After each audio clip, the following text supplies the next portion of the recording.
ప్రధానమంత్రి ప్రజలతో తన మనోగతాల్ని, తన ఆలోచనల్ని పంచుకోవటం ఒక ప్రత్యేకమైన ప్రోగ్రాం ద్వారా 8 సంవత్సరాలుగా నిరంతరాయంగా కొనసాగుతోంది.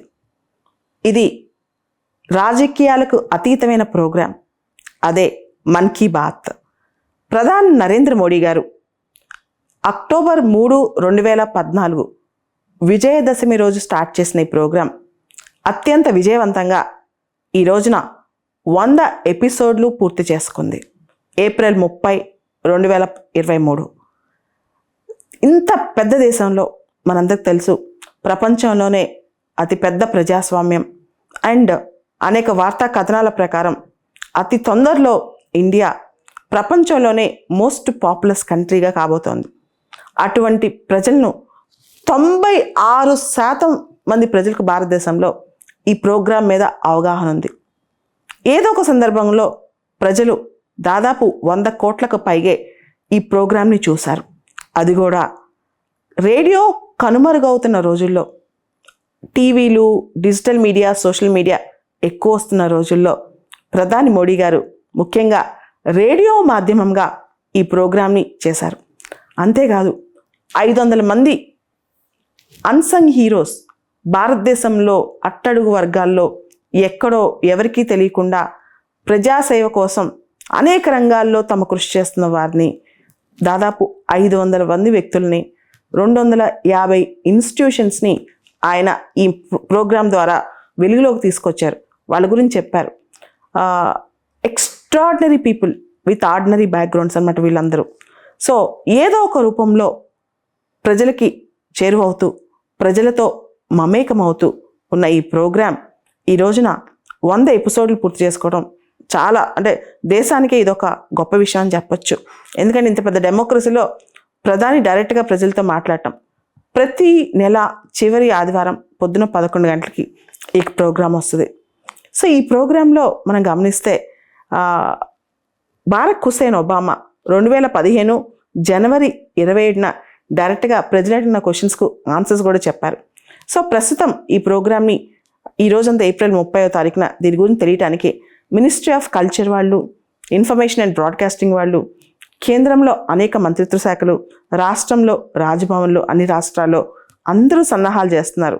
ముఖ్యంగా సెలబ్రిటీస్ ఆమిర్ ఖాన్, రవీనా టాండన్తో పాటు మోహన్ దాస్ రాయ్, కిరణ్ బేడి లాంటి అచీవర్స్, దీపా మాలిక్, వీళ్ళందరూ కూడా ఈ ప్రోగ్రామ్ని ప్రమోట్ చేస్తున్నారు.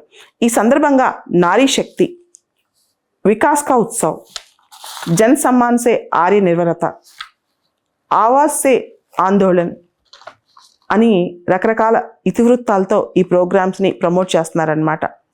సో ప్రపంచవ్యాప్తంగా 1000 రేడియో కేంద్రాల ద్వారా ఈ ప్రోగ్రామ్ని ప్రసారం చేయనున్నట్లు తెలుస్తోంది. అంటే ప్రపంచం మొత్తం 1000 రేడియో కేంద్రాలు అనమాట. దీనిలో private FM channels, community radios కూడా సహకరిస్తున్నాయి, వాళ్ళ సేవలు కూడా తీసుకుంటున్నారు. ఇప్పటి వరకు ప్రతి నెల ఈ కార్యక్రమాన్ని 23 జాతీయ భాషలు, భారతదేశంలో 23 లాంగ్వేజెస్, 31 డైలెక్ట్స్లో, 31 యాసల్లో ఆకాశవాణి కేంద్రాల ద్వారా ప్రసారం చేసింది. వీటికి తోడు 11 విదేశీ భాషల్లో కూడా ఈ ప్రోగ్రాం అనువాద రూపాల్లో ప్రసారం అయిందనమాట. సో రకరకాల సర్వేల ప్రకారం, ముఖ్యంగా broadcast audience research council of television channels ప్రకారం 2018-20 మధ్య ఈ ప్రోగ్రామ్ని 6 కోట్ల నుంచి 14.5 కోట్ల వరకు ఈ కార్యక్రమాన్ని వీక్షించారంట. ఈ కార్యక్రమం మొదలుపెట్టినప్పటి నుంచి, అంటే 2014 నుంచి 2022 అక్టోబర్ నాటికి ప్రసార భారతికి 33,16,00,000 లాభం వచ్చింది. అందులో అత్యధికంగా 2017-18 టైంలో 10,58,00,000 లాభం వచ్చిందనమాట. తాజాగా ఈ మధ్యకాలంలో IIM రోహతక్ వాళ్ళు ఈ కార్యక్రమం గురించి అధ్యయనం చేస్తే గత 8 సంవత్సరాల్లో ఈ కార్యక్రమం 100 కోట్లకు మందికి పైగా చేరువైందంట. దేశంలో 96% మంది ప్రజలకు ఈ మన్ కీ బాత్ గురించి ఒక అవగాహన ఉంది. ఈ 100వ సంచిక, అంటే 100th ఎపిసోడ్ గుర్తుగా కేంద్ర ప్రభుత్వం 100 రూపాయల నాణ్యం, కొత్త నాణ్యం తీసుకొచ్చింది, సుక్కా ఒకటి తీసుకొచ్చింది, కొత్త కాయిన్ తీసుకొచ్చింది, 100 రూపీస్ ప్రత్యేక తపాలా బిల్లును కూడా రిలీజ్ చేసిందనమాట. సో ఇప్పటి వరకు ఈ 100 సంచికల్లో 500 మంది వ్యక్తుల పేర్లు, 200 సంస్థల పేర్లు మోడీ గారు ప్రస్తావించారు. మనం గమనిస్తే మన తెలుగు రాష్ట్రాల నుంచి అనేక అంశాలు నేను ప్రస్తావించడం జరిగింది. కొన్ని అంశాలు ఒకసారి మీతో పంచుకుందాం అనుకుంటున్నాను. 2015 జూన్ 28న ఆయన మాట్లాడుతూ కర్నూలు జిల్లాలో బెలూం గుహల అందాల గురించి ఆయన చెప్పారు. అదేవిధంగా 2015 అక్టోబర్ 25న మాట్లాడుతూ స్వచ్ఛ భారత్ మిషన్ రామోజీరావు గారు ఆయన చేస్తున్న కృషి దీని గురించి కూడా ఆయన పొగిడారు. అంతేకాదు యువకుల కంటే మేటిగా యువకుల్ని దాటేస్తూ ఆయన పనిచేస్తున్నారు ఈ వయసులో కూడా అని చెప్పి ఆయన పొగిడారు అనమాట. తర్వాత 2016 జనవరి 31న విశాఖపట్నంలోని నేవల్ గురించి ప్రస్తావిస్తూ, నేవల్ నౌకల సంగమం గురించి ప్రస్తావిస్తూ ఇంటర్నేషనల్ ఫ్లీట్ రివ్యూ గురించి మాట్లాడారు. 2018 మే 22న తెలంగాణకు సంబంధించిన మిషన్ భగీరథ గురించి మాట్లాడారు. ఆంధ్రప్రదేశ్లోని నీరు ప్రగతి మిషన్ గురించి మాట్లాడారు అనమాట. 2018 సెప్టెంబర్ 25న ఆంధ్రప్రదేశ్ త్వరలో ఓపెన్ డెఫికేషన్స్ ఫ్రీ స్టేట్గా మారనున్నట్లు ఆయన ఆ విధంగా ఆంధ్రప్రదేశ్ ప్రయత్నం చేస్తుందని చెప్పారనమాట. 2016 డిసెంబర్ 25న డిజిటల్ చెల్లింపులకు సంబంధించి అప్పుడు మీ అందరికీ తెలుసు డిజిటల్ చెల్లింపుల్లో మనం ఎక్కువగా కృషి చేస్తున్నాం. రాష్ట్రాలు కేంద్రపాలిత ప్రాంతాలు చేసిన ప్రయత్నాలు అభినందించారు. దీంతో పాటు అప్పట్లో ఉన్న ఆంధ్రప్రదేశ్ ముఖ్యమంత్రి చంద్రబాబు నాయుడు గారి నేతృత్వంలో కమిటీ డిజిటల్ చెల్లింపుల గురించి ఇచ్చిన సిఫార్సులకు సంబంధించి కూడా ఆయన మాట్లాడారనమాట. కొత్త పథకాల గురించి కూడా ఆయన మాట్లాడారు. ఆ తర్వాత 2017 ఏప్రిల్ 30న సాంకేతిక పరికరాలు ఎలక్ట్రానిక్స్ గ్యాడ్జెట్స్ అని పక్కన పెట్టి ప్రజలందరూ తమతో తాము సొంతంగా టైం గడుపుకోవాలని, సంగీత వాయిద్య పరికరాలను నేర్చుకోవాలని, తెలుగు తమిళం లాంటి భాషల్లో కొన్ని పదాలు నేర్చుకోవాలని కూడా చెప్పారనమాట.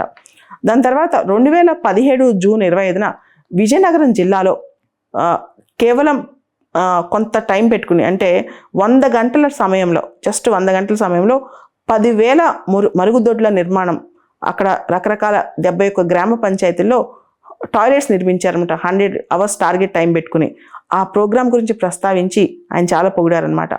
2018 మే 27న గ్రామీణ క్రీడలు రూరల్ స్పోర్ట్స్ గురించి మాట్లాడుతూ ఆంధ్రప్రదేశ్లో పాత రోజుల్లో గోటి బిళ్ళ కర్రబిళ్ళ, మీకు తెలుసు చాలామంది బాగా ఆడేవాళ్ళు పాత రోజుల్లో, గోటి బిళ్ళ కర్రబిళ్ళ గురించి ఆయన మాట్లాడారనమాట. 2018 జూన్ 27న మహారాష్ట్రలో పండరీపూర్లో పాండురంగ దర్శనం కోసం ఆంధ్ర తెలంగాణ నుంచి ప్రజలు ఎలా వెళ్తారో గురించి కూడా ఆయన మాట్లాడారనమాట. 2019 జూన్ 30న తెలంగాణలోని తిమ్మాయిపల్లి గ్రామంలో నిర్మించిన వాటర్ ట్యాంక్ గురించి, ఈ వాటర్ ట్యాంక్ ప్రజల జీవితాల్లో ఏ విధంగా మార్పు తీసుకొచ్చిందో ఆయన మాట్లాడారు. 2019 నవంబర్ 24న 2020లో జరిగే తెలంగాణ ఆంధ్రప్రదేశ్ కర్ణాటకలో తుంగభద్ర నది పుష్కరాల గురించి మాట్లాడారు. 2020 ఫిబ్రవరి 28న జాతీయ సాంప్రదాయ హస్తకళల గురించి మాట్లాడుతూ ఆంధ్రప్రదేశ్ లెదర్ వర్క్స్ తోలు పరిశ్రమ లెదర్ వర్క్స్ గురించి మాట్లాడారు. అదేవిధంగా 2020 జూన్ 28న ఆంధ్రప్రదేశ్లో ఆడే సంప్రదాయం ఆట వామన గుంటల అనే ఆట గురించి ఆయన మాట్లాడారనమాట. ఆంధ్రప్రదేశ్లో ఆయన 2020 ఆగస్టు 8న కొండపల్లి బొమ్మలు, కృష్ణా జిల్లాలోని కొండపల్లి టాయ్స్ గురించి మాట్లాడారు.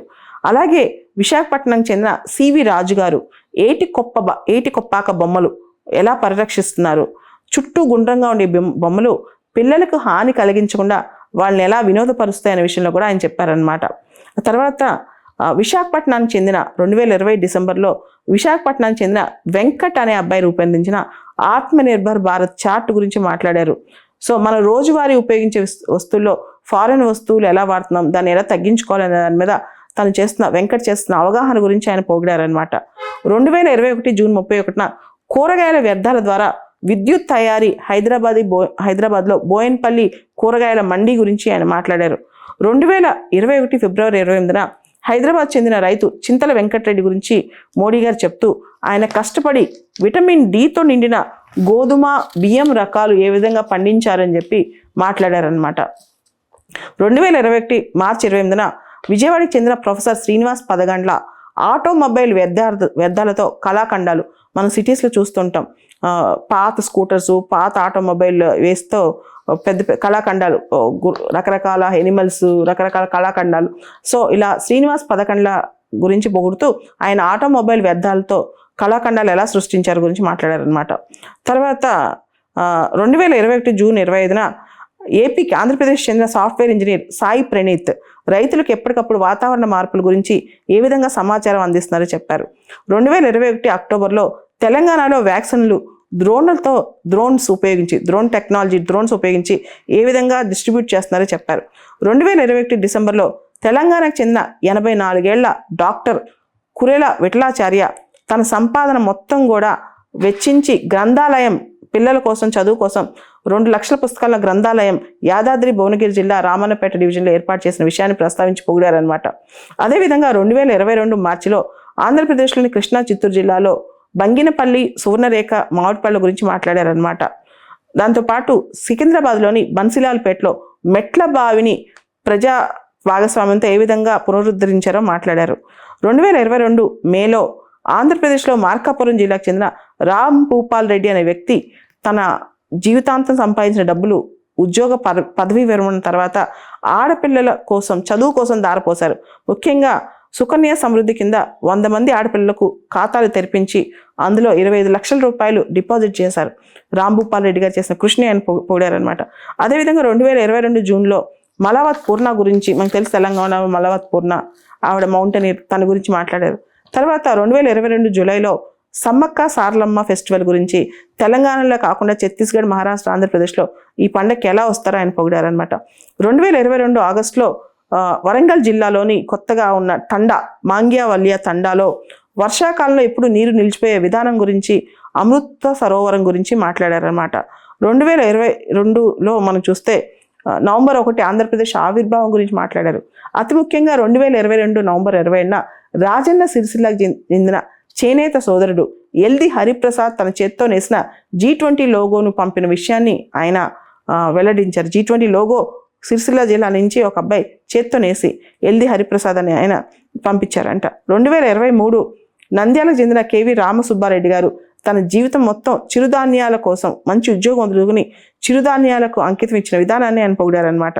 2023 ఫిబ్రవరిలో ఆజాదీ కా అమృత్ మహోత్సవ్ సందర్భంగా ఆంధ్రప్రదేశ్లోని కర్నూలు జిల్లా విజయదుర్గ అనే ఆవిడ ఉయ్యాలవాడి నరసింహారెడ్డి గారి గురించి రాసిన కవితను పొగిడారనమాట. ఆయన చదివి వినిపించారు కూడా ఆ కవిత గురించి.